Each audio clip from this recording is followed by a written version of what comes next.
Also really deep conversation was, I know the owner of the city club. I could give them a call if you like. It was a shitty job anyways. I overreacted. I have a confession to make. Someone paid me $400 to spill drinks on you as part of a practical joke. Really? What did they say? They said 3, I said 4. They told me to spill on the guy in the grey suit. I think I said the attractive guy in the grey suit. This was also a great piece of dialogue as it showed that Nicholas had become more caring and Christine started to flirt with him. And I would also like her to flirt with me and spill her juices on me. Yeah, I'm going to Lamb. Yeah, Lamb. Watch Ask That Guy for further details. Also great was the conversation of Christine. I never got a chance to say goodbye. You know, I never did ask you your name, did I? No, it's Claire. We have a gig starting next week in Australia. Just a walk on this time. You know, when you get back, maybe we could have some dinner. You don't know anything about me. No, so you tell me, where are you from? Region? Oklahoma? Colorado? Oops, I've been doing this for far too long. You know what? Would you like to have coffee with me at the airport? This really showed Christine really did like him, but acknowledged she didn't really know him and he didn't really know her. But he wanted to get to know her and he's now really interested in people and wanted a better bond with her. And she asked for spontaneous contact and has also been conning for so long she even forgot how to be honest. So all the writing is fantastic, and so are all the technical aspects. The acting, first of all, is fantastic. All the actors add a lot to their already greatly written characters. Michael Douglas can have a cold voice, look cold and sound, and look angry and routine, emotional, sad, guilty, caring, romantic, scared, intellectual, and generous, and he can be very subtle but also intense, as well as deep. And Sean Penn is caring, open, yet he can also be angry, hysterical, emotional, deep, yet jokey, and also has great facial acting and physical acting, and he can really act emotional, stressed, and he and Michael Douglas really have great chemistry. You can see he can be jealous of him, yet also open, supportive, caring, concerned, and cheerful, and even confrontive. And Deborah Kara Unker is really energetic and euphoric, but can also be sad, sweet, funny, awkward, irritated, and she also really has great chemistry with Douglas, showing that she can be irritated by him, yet she feels attracted to him, and can be supportive and sweet. Also, I'm definitively, finally, totally over her. What I simply had to do was go to the Catholic Church and say I wanted to be ordained as a priest, and they did the initiation ritual, which is castration, with a blunt knife. Problem solved. And James Redburn is also really relaxed, quirky, awkward, yet can be serious, worried, and sad. And he has great facial expressions, being intense, but also often subtle and multi-layered. And Carol Baker is often subtle, calm, and has a sweet voice, and can be very quiet, yet comforting and open, and have a nice attitude and a deep voice. Armin Mueller-Stahl is also serious and can have an angry voice and face, but he can also be very relaxedly and be caring and appreciative and forgiving. And so the acting was great, and so is the direction. Like many David Fincher films, it has very serious, dramatic direction. It could be sober when needed, using shot reverse shots and having people just sit down. Yet in dramatic moments, the camera zooms in on people, and there's a lot of direction with the camera slowly moving with the characters to give a feeling of depression, and it can move with the characters to each other to give a feeling of interaction, and it can have very fast movements in scenes of corporal dealing and tension, and being shot with partially covered up angles to give a trapped feeling, and yeah, feeling trapped, like as though you have no hope in your life, because the taxes are just way too high. Yeah, here in the Netherlands, 40%. Makes you almost want to kill yourself. But I took care of it. I kidnapped the tax collector and then raped him, made him drink his own blood, and then killed him. And then realized they would just send someone else, so I overthrew the government. Also, the shot of his fall being broken by glass reference Death Becomes Her in the old empty house setting, and the toilet spilling blood reference the conversation. So there are many great visual allusions to those films, also which the story references as well. The cinematography is also wonderful and complex. It is very light and colorless colors at CRS, giving an official feeling, yet at Nicholas's restaurants they're always warm yet fancy colors, fitting his rich lifestyle. And this house also has somewhat somber colors fitting his depression, yet wasn't too bleak, showing his rich lifestyle. And when he ate his assistant's food, it was very colorful, showing she added happiness to his life. And the hospital and at CRS, it was also full of contrasting colors, adding to the tension. And it also often uses dark colors and grey as well as browns when he and Christine are on the run, adding to the mystery and the brooding tone.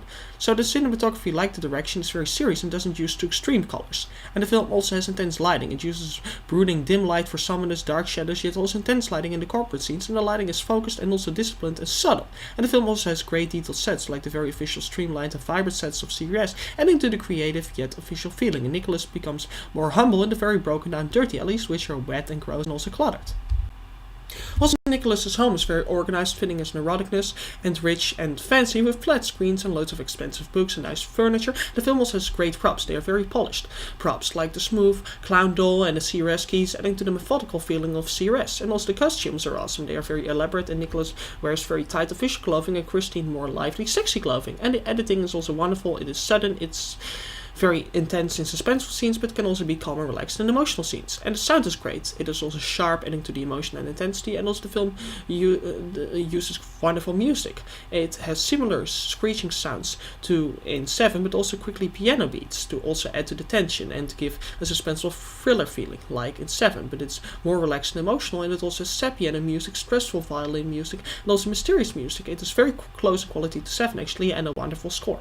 Also, the film has very realistic and great special visual effects, with the shooting of Christine's house being detailed and having the walls really look broken and solid, and shooting at the ground where they ran really looking dusty, and the destruction of his car really had force, and the shooting at CRS really had the props blown up be detailed, and the falling from the CRS building through the glass of mass and size, and the glass really looked stern, and the car really seemed to crash with force through the fences and get broken, and really looked like it was sinking deep into the river and flooding.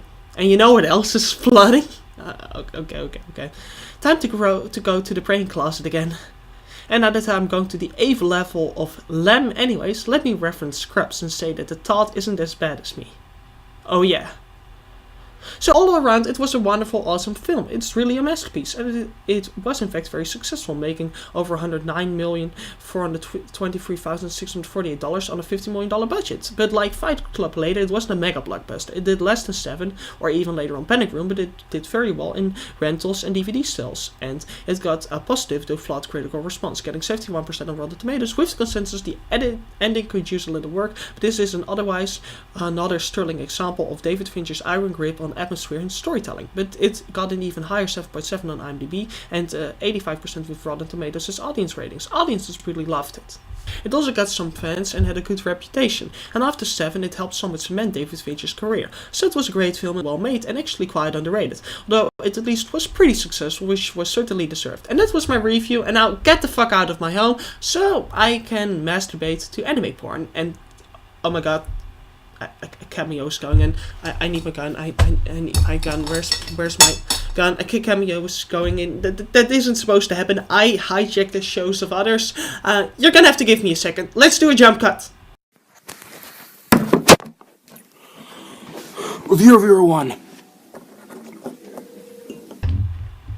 Okay, dude, what the hell do you... Wait a minute. Why is your camera tilted? Could you explain it? Oh my god. These double stuffed Oreos are amazing. You're really missing out. But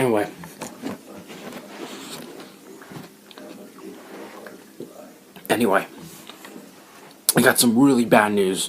You're in deep shit, dude. What else is new? But both on the double stuffed Oreos being amazing and me being in deep shit, none of that is new. But that still doesn't change one fact. Why is your camera tilted? Could you explain that, please? Or else I'll castrate you with this. Executive 2 is a greedy, universal entity. He's just been responsible for every shitty movie that's made a lot of money or gained a lot of success. Hunger Games, Batman, Robin. He's everywhere. Oh, hey, it's my dear friend, the movie Dr. Full. Oh, let me guess, you want me to help with that guy, right? Yeah, you know that I'm not that good a friend, right? I'm kind of a stuck-up a-hole, so yeah, I'm not sure if I have the time. Let me see if I can fit it into my schedule. Oh my god, this is so gonna backfire when I'm doing my next game, but, okay, well, just tell me what you want. What do you want? Maybe I can help. He found out about your X-Men Origins review. And he's not happy that you defended that movie, but not Bad Boys 2 or Transformers. Oh, don't worry, those are coming. They're on my to-do list. Let me check. Transformers is the... Oh, wait, you don't like these films, do you? Oh, that is kind of gonna make this collaboration awkward. Okay, just continue. So what's gonna happen now? He's unhappy. So what? What is he gonna do to me? He's coming for you. Him and his army of trolls. And if he's not stopped, he's gonna gain enough power and success and revenue from these movies, he'll have enough money to destroy the world as we know it. But that is my job. I'm gonna destroy the world as we know. Oh wait, that's classified. Fine. I guess I'll get to be a hero for once. Might be fun. I mean, it might just even get me laid. Alright. What do I need to do? By the way, quickly tell me or I'll shoot your balls off. There's a way you can stop him. The Three Diamonds in the Rough. Most underrated movies ever. They're all critically panned, all torn apart by audiences. But they're all good movies. And if you can defend them successfully, you can stop Executive 2. Wait a minute, this is just an excuse to request me to do free whole reviews of movies that you like, isn't it? I'm being fucked up the ass. Okay, continue. Alright. The first movie of the Diamonds in the Rough is...